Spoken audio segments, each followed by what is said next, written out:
नमस्कार मित्रांनो, लग्नानंतर होईलच प्रेम या मालिकेच्या आजच्या भागामध्ये मी तुम्हा सर्वांचे अगदी मनपूर्वक स्वागत करते। आजच्या भागामध्ये आपल्याला पाहायला मिळतं जीवा आता नंदिनीला प्रश्न करत म्हणतो, हे प्रोजेक्ट मला मिळावं यासाठी तू मिस्टर सुरेश वेडेकर यांना फोन करून काय म्हणाली होतीस। आता मात्र घरातील सर्वांनाच धक्का बसतो। सर्वजण नंदिनीकडे पाहू लागतात तर नंदिनीला ते क्षण आठवतात। नंदिनीने सुरेश वेडेकर यांना फोन केलेला असतो आणि आपली ओळख देत म्हणालेली असते की मी नंदिनी बोलत आहे। आपली भेट आनंद निवास या ठिकाणी झाली होती, आठवते ना तुम्हाला सर? आणि तुम्हाला आनंद निवास सारखा माझ्याकडून तसाच ड्रीम प्रोजेक्टही बनवून हवा होता। तर आता ते सर म्हणू लागतात की हो, परंतु त्यावेळी तू तर बिझी होतीस आणि मला नकार कळवला होतास। तर नंदिनी म्हणू लागते, हो सर मलाही आठवते, परंतु आता तसंच मॉडेल मी तुम्हाला बनवून द्यायला तयार आहे। तर सर म्हणतात, बरं ठीक आहे, काहीच हरकत नाही, तू तुझी कॉस्ट ठरव आणि तुझी फी काय असेल ती सांग आणि लवकरात लवकर मला तसं प्रोजेक्टचं मॉडेल बनवून दे। तर आता नंदिनी म्हणू लागते, नाही सर, मला फी पेक्षा कॉस्ट पेक्षा सर फेवर हवाय मला। तर ते सर म्हणू लागतात, बोल ना काय झालंय? तर नंदिनी म्हणू लागते, तुम्ही उद्या PGY कंपनीमध्ये जाणार आहात ना? तर आता ते सर म्हणतात, हो, पण तुला कसं कळालं? नंदिनी म्हणते, तुम्ही ज्या कंपनीमध्ये जाणार आहात आणि उद्या तुम्हाला जे प्रेझेंटेशन दाखवणार आहेत ते जीवा देशमुख माझे मिस्टरच तुम्हाला उद्याचं प्रेझेंटेशन दाखवणार आहेत। सर खरं सांगायचं तर हे प्रेझेंटेशन म्हणजे माझ्या मिस्टरांसाठी फक्त एक प्रोजेक्ट किंवा एक काम नाही, तर त्यांच्या खरं पाहायला गेलं तर अस्तित्वाचा प्रश्न आहे। त्यांना स्वतःला सिद्ध करून दाखवायचं आहे की आपण नक्कीच काहीतरी करू शकतो आणि त्यासाठीच त्यांनी केलेली ही धडपड आहे। दिवस रात्र एक करून त्यांनी या प्रोजेक्टवर काम केलं आहे। हा प्रोजेक्ट म्हणजे खरं तर त्यांच्या जीवन मरणाचा प्रश्न आहे असंच वाटत आहे। रात्रीचा दिवस करून त्यांनी हे प्रेझेंटेशनचं काम केलं आहे। त्यांनी खूप मेहनत घेतली आहे, खूप मेहनत मी त्यांची जवळून पाहिली आहे। खरं सांगायचं तर त्यांनी आपलं अस्तित्व निर्माण करण्यासाठी केलेली ही धडपड आहे। त्यांना फक्त या जगाला सिद्ध करून दाखवायचं आहे की मीही काहीतरी करू शकतो। सर मला फक्त एवढंच सांगायचं आहे, ज्यावेळी जीवा देशमुख तुम्हाला प्रेझेंटेशन देतील त्यावेळी ते प्रेझेंटेशन ऐकत असताना याही गोष्टी तुम्ही विचारात घ्याव्यात, एवढंच मला म्हणायचं आहे। बाकी सर तुम्हाला प्रोजेक्ट आवडला तरच तुम्ही त्यासाठी तयार व्हायचं आहे। तो प्रोजेक्ट तुम्हाला कितपत आवडतो हे तुमच्यावर अवलंबून आहे। बाकी मी तुमच्याकडे काहीच मागत नाही, फक्त एवढंच की त्यांची मेहनत तुम्ही लक्षात घ्यावी, एवढंच म्हणायचं आहे सर। आता हे सर्व काही बोलणं रम्याने ऐकलेलं असतं आणि रम्याने आपला डाव यामध्ये साधून घेतलेला असतो। दुसरीकडे जीवा नंदिनीवर खूप चिडलेला असतो आणि म्हणू लागतो, सांग ना आता का गप्प आहेस, बोल ना, तू त्या क्लायंटला काय म्हणालीस की तुझा नवरा कसा लूजर आहे, त्याला हा प्रोजेक्ट द्या अशी रिक्वेस्ट केलीस ना तू त्यांना? असं म्हणत जीवा नंदिनीवर आवाज चढवू लागतो। तो तिच्यावर खूप चिडलेला असतो। नंदिनी जीवाला सावरण्याचा प्रयत्न करते, त्याला काहीतरी सांगण्याचा प्रयत्न करत असते, परंतु जीवा मात्र नंदिनीचं काही ऐकून घ्यायला तयार नसतो आणि या सगळ्यामुळे रम्या आणि वसू आत्या या दोघांनाही मात्र खूप आनंद होत असतो। तर नंदिनी जीवाला म्हणू लागते, नाही, तुमचा काहीतरी गैरसमज होत आहे, मी असं काहीही केलं नाही, मी त्यांना काहीही म्हणाले नाही, मी फक्त त्यांना एवढंच म्हणाले की माझ्या नवऱ्याने या प्रोजेक्टसाठी खूप मेहनत घेतली आहे, हे प्रेझेंटेशन बनवण्यासाठी त्यांनी रात्रंदिवस एक केला आहे आणि म्हणूनच त्यांची ही मेहनत कन्सिडर करा, एवढंच म्हणाले आहे, बाकी मी त्यांना काहीच म्हणाले नाही, प्लीज जीवा माझ्यावर विश्वास ठेवा। परंतु जीवा खूप चिडलेला असतो। तर नंदिनीचं हे बोलणं ऐकल्यानंतर घरातील सर्वांनाच धक्का बसतो। आता विक्रम नंदिनीला म्हणू लागतात, नंदिनी तू असं का केलंस, तू त्यांना का फोन केलास? तर पार्थ म्हणतो, हो ना, कारण जे चालू होतं ते चालू ठेवायला हवं होतं नंदिनी, कारण जीवाची मेहनत त्यांना नक्कीच दिसली असती। तर नंदिनी म्हणू लागते, हो पार्थ, मी कुठल्याही प्रकारचा वशिला लावला नाही किंवा त्यांना हा प्रोजेक्ट मान्य करण्यासाठी किंवा यासाठी संमती देण्यासाठी कुठल्याही प्रकारची जबरदस्तीही केली नाही, परंतु सर्वच जण शांत असतात। तर नंदिनी मानिनीताई आणि विक्रम यांना म्हणू लागते, आई बाबा, मी फक्त त्यांना फोन केला आणि त्यांना एवढंच म्हणाले की तुमच्यासाठी हा प्रोजेक्ट असेल, परंतु माझ्या नवऱ्यासाठी जीवा देशमुख यांच्यासाठी त्यांच्या अस्तित्वाचा प्रश्न आहे, प्लीज त्यांची मेहनत लक्षात घे, एवढंच तर मी त्यांना म्हणाले आहे, बाकी मी त्यांना काही म्हणाले नाही। आई बाबा प्लीज तुम्ही माझ्यावर विश्वास ठेवा। आता मानिनीताई आणि विक्रम शांतच असतात। तर जीवा म्हणू लागतो, हो का, पण या सगळ्याची तरी काय गरज होती? तुझा माझ्या मेहनतीवर विश्वास नव्हता का नंदिनी? नंदिनी म्हणते जीवा तसं नाहीये. जीवा म्हणतो हो तसंच आहे. तुमचा माझ्यावर किंवा माझ्या मेहनतीवर विश्वास नव्हता आणि म्हणूनच तुम्ही हे सगळं काही केलं आहे. नंदिनी, मी तुझ्याशिवाय उभाच राहू शकत नाही असं तुला वाटतंय का? म्हणजे तुला नेहमी असंच वाटत असेल ना की मी तुझ्याशिवाय काहीच करू शकत नाही आणि म्हणूनच तुझा माझ्यावर विश्वास नाही. नंदिनी, मला वाटलं नव्हतं की तू असं वागू शकशील. अगं, आज तू जे काही वागलीस ना त्याने तू मला आतापर्यंत का मोटिवेट करत होतीस मलाच कळत नाही. आतापर्यंत तू मला सपोर्ट करत होतीस ना, मग त्याचा काय उपयोग झालाय नंदिनी?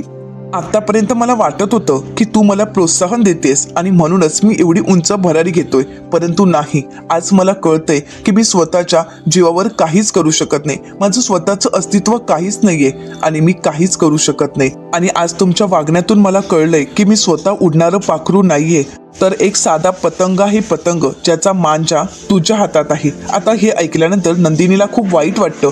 नंदिनी म्हणू लागते, नाही जीवा, प्लीज तुम्ही असं काही बोलू नका. जीवा म्हणतो, हेच खरं आहे. हे पतंग तुझ्या फिरकीवर फिरत असतं फक्त. तर आता मानिनीताई जीवाला म्हणतात, जीवा शांत हो, डोक्यात राग घालून घेऊ नकोस. अरे मला माहित आहे नंदिनी चुकली आहे, पण हे सगळं काही तिने तर तुझ्यासाठी केलं होतं ना. प्लीज समजून घे ना तिला. तिचा हेतू वाईट नव्हता. तर त्यानंतर मानिनीताई आता विक्रम यांना म्हणू लागतात, अहो तुम्ही तरी समजवा ना जीवाला.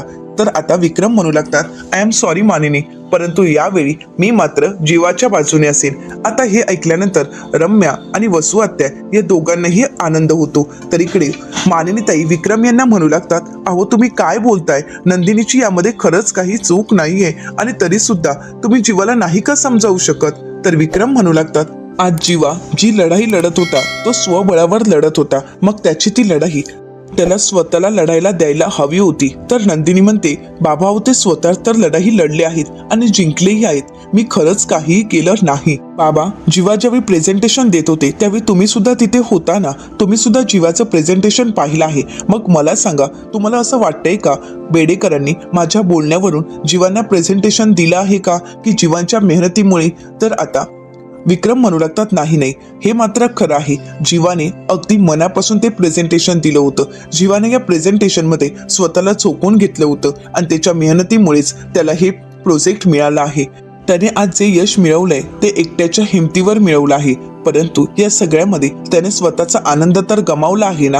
आता हे ऐकल्यानंतर नंदिनीला खूप वाईट वाटतं आणि नंदिनीच्या वागण्यामुळे जीवालाही खूप त्रास होत असतो. तर विक्रम नंदिनीला म्हणू लागतात, नंदिनी तुझा या सगळ्यामध्ये हेतू वाईट नव्हता, परंतु या सगळ्यामध्ये तू त्याची अशा प्रकारे साथ द्यायला नको होतीस. तू अशा प्रकारे त्यांना फोन करायला नको होतास. तर त्यानंतर आता काव्या जीवासमोर येते आणि म्हणू लागते, प्लीज तुम्ही ऐकून घ्याल का? प्लीज स्वतःला त्रास करून तर घेऊच नका आणि एकदा नंदिनी ताईला समजून घ्या. नंदिनी ताईने हे सगळं काही मुद्दामहून नाही केलंय. तुम्हाला त्रास व्हावा असा तिचा हेतू नव्हता. तिला फक्त एवढंच वाटत होतं की तुमचे कष्ट वाया जाऊ नयेत आणि म्हणूनच तिने हे सगळं काही केलं. आता हे सगळं काही जीवा ऐकत असतो. तर पुढे काव्या म्हणू लागते, विक्रम काका म्हणाले त्याप्रमाणे तुम्हा पुरुषांचा स्वाभिमान ठिसूळ असू शकतो, परंतु एक गोष्ट मात्र विसरू नका, नंदिनीताई आजपर्यंत तुमचा स्वाभिमान जपत आली आहे. मग तुम्हीच विचार करा की आतापर्यंत जर नंदिनीताई तुमचा स्वाभिमान जपत आली आहे, तर मग आता तुमचा स्वाभिमान हिरावून घेण्याचा नंदिनीताई का प्रयत्न करेल? असं म्हणत आता काव्याने जीवाला प्रश्न विचारलेला असतो.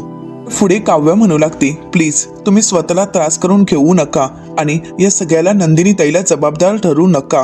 खरं तर एकदा तुम्ही नंदिनीताईची बाजूही समजून घ्या.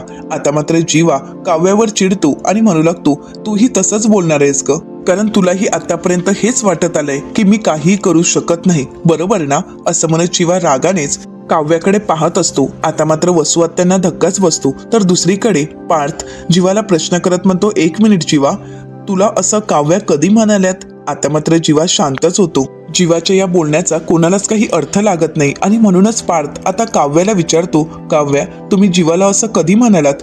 तर आता काव्य घाबरतच काही बोलणार. तर जीवा म्हणू लागतो, सोड ना दादा, तुम्ही कोणी काही बोलू नका आणि कोणी काही आता सांगूही नका. असं म्हणत जीवा खूप चिडलेला असतो.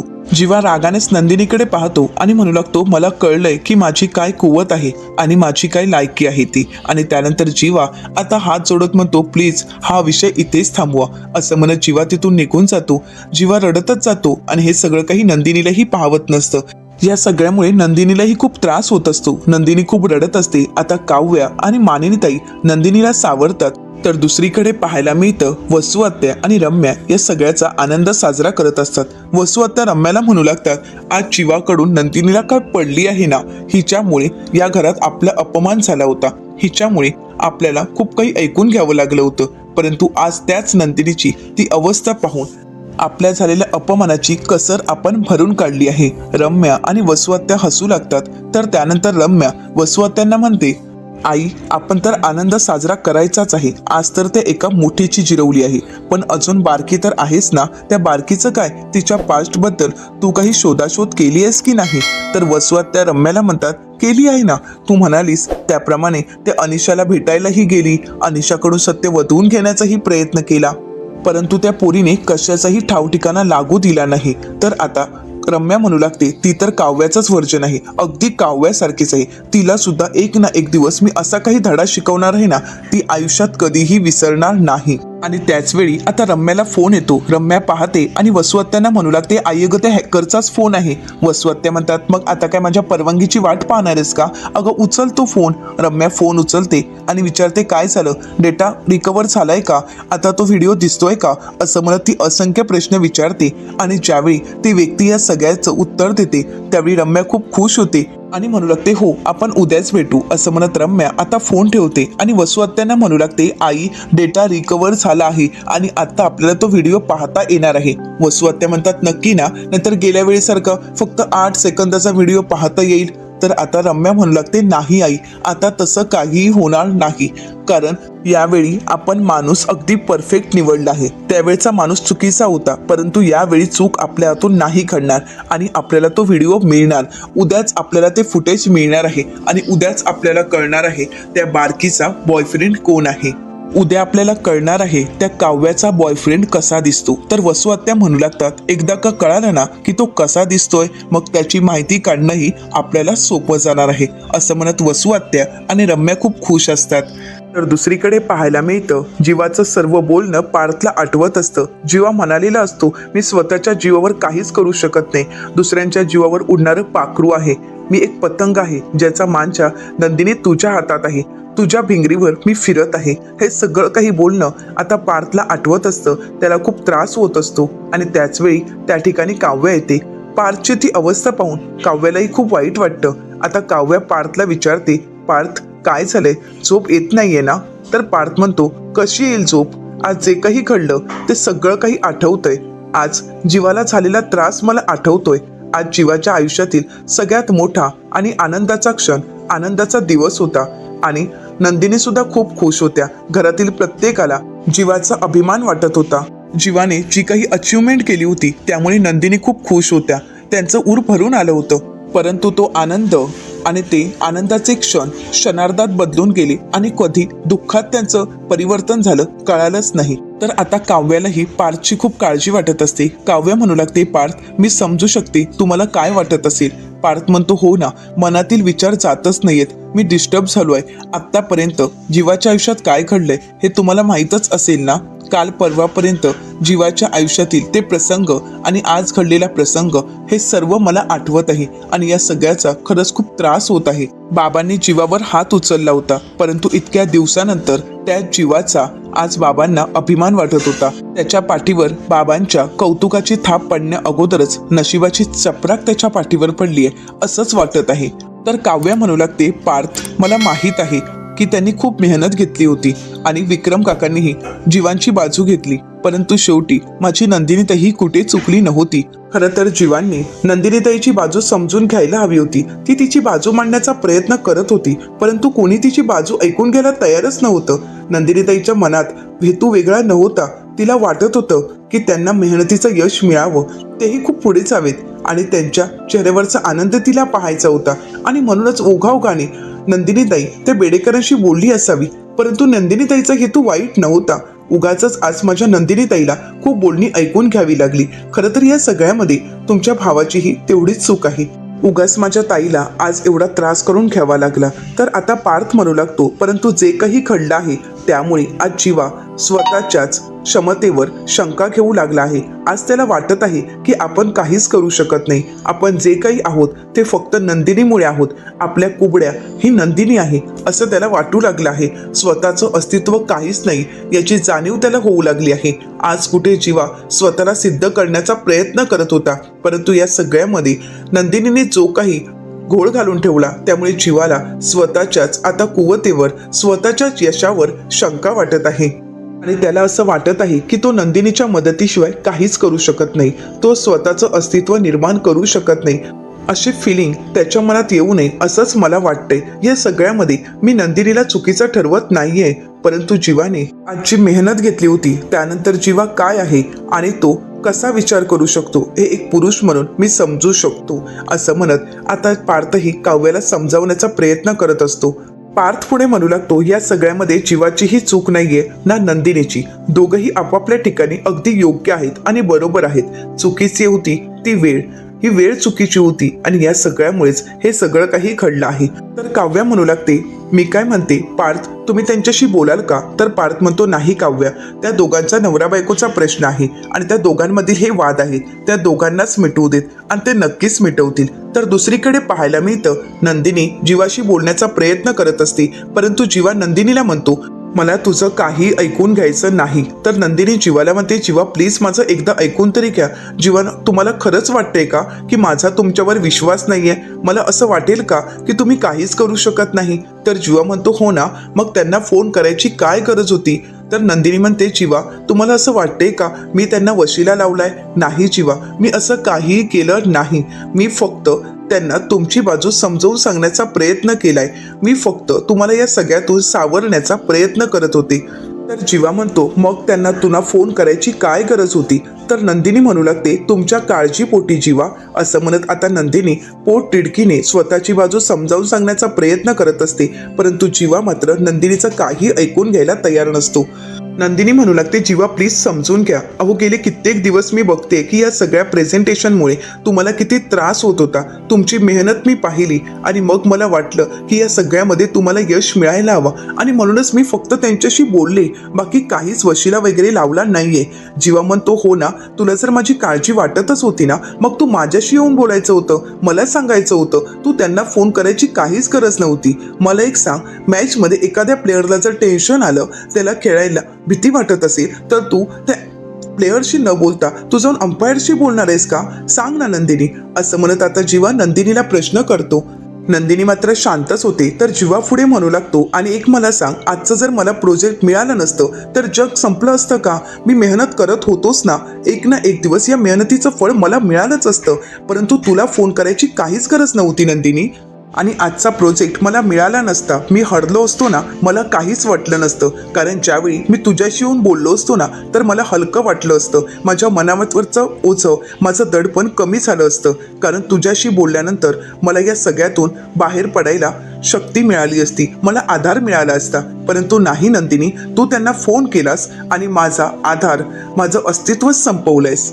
नंदिनी, आज जिंकूनही मला हरल्यासारखं वाटत आहे. तर जीवाचं हे बोलणं ऐकून नंदिनी म्हणू लागते, प्लीज जीवा असं काही बोलू नका. अहो तुम्ही हरू नयेत यासाठीच तर माझी ही तडफड चालू होती. जीवा प्लीज तुम्ही स्वतःला त्रास नका करून घेऊ. जीवा, तुमच्या आयुष्यात तुम्हाला जे जे काही हवंय ते सगळं काही तुम्हाला मिळावं एवढीच माझी इच्छा आहे. आणि आपल्या माणसाला जर पुढे येण्यासाठी आपण थोडं जर पुश केलं तर या सगळ्यामध्ये आपली काही चूक असते का? सांगा ना जीवा. तर जीवा नंदिनीला म्हणतो की हो, तू चुकली आहेस नंदिनी. आज ज्यावेळी सर्वांनी माझ्यासाठी टाळ्या वाजवल्या होत्या, सर्वजण मला ॲप्रिशिएट करत होत्या, त्या बेडेकरांनी माझ्यासाठी टाळ्या वाजवल्या होत्या, सर्वांनी माझं कौतुक केलं होतं, त्यावेळी माझं ऊर भरून आलं होतं. परंतु मला ज्यावेळी कळालं हे सगळं काही दुसऱ्यांमुळे घडत आहे, दुसऱ्यांमुळे मला यश मिळालं आहे, तेव्हा मात्र मी खचून गेलो होतो. नंदिनी, तू चुकली आहेस. आज तुझ्यामुळे मी खूप दुखावलो गेलो आहे. नंदिनी, आज मला तू खरंच खूप दुखावलंयस आणि तू असं वागशील असं मला कधीही वाटलं नव्हतं आणि यासाठी मी तुला कधीही माफ नाही करणार. असं म्हणत जीवा खूप चिडलेला असतो. जीवाची ती तळमळ पाहून, त्याची ती अस्वस्थता पाहून नंदिनीलाही खूप वाईट वाटत असतं. तर दुसरीकडे पाहायला मिळतं, काव्या पार्थला म्हणू लागते, पार्थ, तुम्हाला कळतंय का, आपल्यामुळे त्या दोघांमधील वाद कमी झालेत तर किती चांगलं होईल. पार्थ, अहो आज त्यांची भांडणं खूप पलीकडे गेली आहेत, समजावण्याच्याही पलीकडे, आणि म्हणूनच मला असं वाटते की आपण त्यांना समजावणं खूप गरजेचं आहे. तर आता पार्थ म्हणू लागतो, परंतु जर आता दोघांनाही एकत्र समजवायला गेलो तर कोणीच कोणाचं काही ऐकून घेण्याच्या मनस्थितीतच नसणार आहे. काव्यामध्ये मग चालेल वेगवेगळं समजवा, परंतु या सगळ्या भांडणातून त्यांना बाहेर काढायलाच हवं. तुम्हाला कळतंय का पार्थ? पार्थ म्हणतो, बरं ठीक आहे, मग आपण त्यांना वेगवेगळं समजवूया. मी नंदिनीशी बोलेन, तुम्ही जीवाशी बोलायचं आहे. आता हे ऐकल्यानंतर काव्याला धक्काच बसतो. काव्या म्हणते, मी तर पार्थ म्हणू लागतो की हो तुम्हीच. त्या दिवशी जीवानेच तुमचा ठसका थांबवला होता ना, मग आता सुद्धा तुम्हीच त्याचं डोकं शांत करायचं आहे. आता मात्र काव्याला धक्काच बसतो. आता पार्थ काव्याला घेऊन जीवा आणि नंदिनीच्या रूमकडे जातो. तर आतमध्ये मध्ये जीवा खूप अस्वस्थ असतो. तर नंदिनी त्याला समजावण्याचा प्रयत्न करू लागते आणि म्हणते, जीवा प्लीज मला समजून घ्या, या सगळ्यामध्ये माझी खरंच काही चूक नाहीये. जीवा, तुम्हाला त्रास झाला तर मलाही त्रास होतो आणि मला तुम्हाला त्रास होऊ नये यासाठीच तर प्रयत्न करायचे होते. जीवा प्लीज, जीवा मला समजून घ्या. जीवा म्हणतो, नाही नंदिनी. नंदिनी जीवाला समजावण्याचा प्रयत्न करत असते, परंतु जीवा मात्र शांतच असतो.